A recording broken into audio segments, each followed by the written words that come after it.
ગુજરાતની માટી એટલે શું જાણો છો? આઝાદીની અલખ આ માટી, એકતાની ઝલક આ માટી,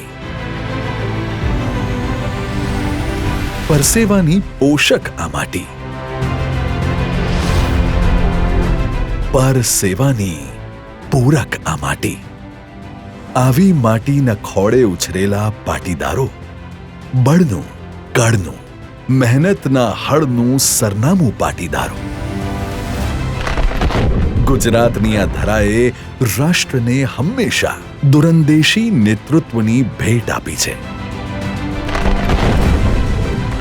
આજ માટીના લોહ પુરુષ વલ્લભભાઈ પટેલને આજ માટીના માણાએ સરદારનું બિરુદ આપ્યું હતું અને આજ માટીમાં ઊંડા મૂળિયા રોપીને સરદારે 562 રજવાડાઓમાં વહેંચાયેલા દેશને આઝાદી પછી એક કર્યો.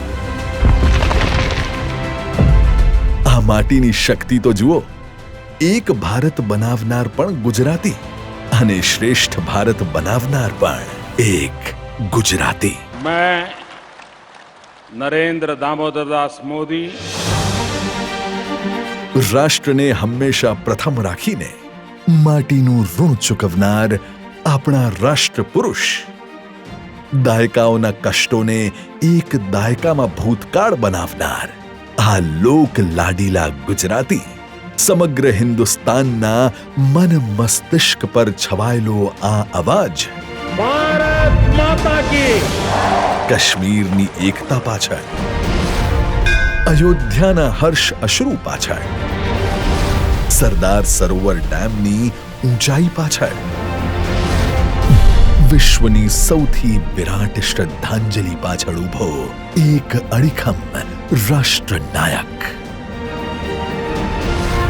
બહેન દીકરીઓને અધિકાર અપાવનાર, આતંકવાદીની કમર તોડનાર, દુનિયાની આંખોમાં આંખો નાખીને ભારતની વાત કરનાર, ભારતીય શસ્ત્રો, શિક્ષણ, સ્વાસ્થ્ય, સંરચનાઓનો પાયો નાખનાર, અર્થતંત્રના તમામ ચક્રો ગતિમાન કરનાર, ભારતની ક્ષમતાને 16 કળાએ ખીલવનાર, સરદારના સંકલ્પને સિદ્ધિ સુધી પહોંચાડનાર, દેશના યશસ્વી વડાપ્રધાનનું નેતૃત્વ આજે દરેક બાળક માટે પ્રેરણા છે, દરેક યુવા માટે આશા છે, દરેક વડીલ માટે આસ્થા છે.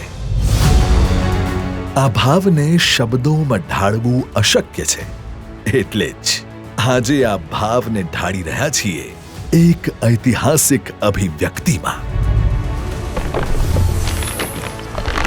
તો આજના સ્વર્ણિમ અવસરે અમે સરદારધામ, ખોડલધામ, અન્નપૂર્ણા ધામ, ઉમિયા માતાજી સંસ્થાન ઊંઝા અને સિદ્ધસર, વિશ્વ ઉમિયા ફાઉન્ડેશન, કેળવણી ધામ અને સુરતનો સમસ્ત પાટીદાર સમાજ અને સમસ્ત પાટીદાર આરોગ્ય ટ્રસ્ટ સુરત સાથે મળીને સરદારના સમૃદ્ધ વારસાને ગૌરવ અપાવનાર માનનીય વડાપ્રધાન શ્રી નરેન્દ્ર મોદીને અર્પણ કરીએ છીએ એક બિરુદ, એક સન્માન, યુગો યુગો સુધી યાદ રહેનાર ઓળખ, સરદાર ગૌરવ રત્ન.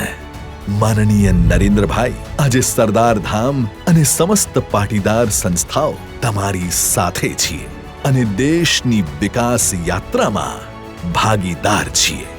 લોહ પુરુષ સરદાર, વિકાસ પુરુષ મોદીજી.